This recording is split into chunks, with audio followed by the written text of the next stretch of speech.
Are Paul and James opposed to one another? James 2:14 says, "What good is it, my brothers, if someone says he has faith but does not have works? Can that faith save him?" And the answer isn't given because it's implied, like without deeds, your faith is worthless. You're just paying lip service. If you claim to love Jesus and then hate your neighbor, that's not an actual saving faith. But then the question naturally arises, what about the book of Galatians where Paul says we're justified by faith alone apart from any works of the law?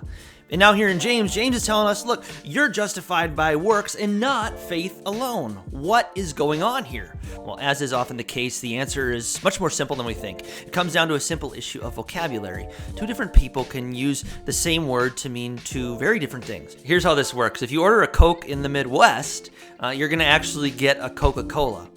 If you order a Coke down south, they're going to say, okay, what kind? You're like, what kind of Coke? I just told you.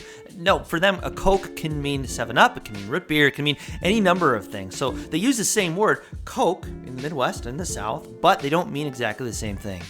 The same is true with Paul and James. When Paul is talking about faith, he's talking about fiducia, which is to say this deep trust in God. Whereas when James uses the word faith, it's almost like he puts air quotes around it. It's like a fake kind of faith, a faith that doesn't actually produce works. So James is really talking about how to distinguish a fake faith from a real faith.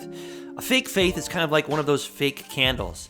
It glows and it looks something like an actual candle would look like, but it's plastic, and the real tell is that it doesn't give off any heat. Put your hand by it and you're not going to feel any warmth, whereas a real candle does give off warmth. So this is sort of what James is talking about here, is that like real, genuine, authentic faith is going to result in good works. It's not that the works save you, but it is that the faith that saves you produces good works. So one helpful way to think about this is to say we are saved by faith alone, but the faith that saves is never alone because it's always accompanied by good works.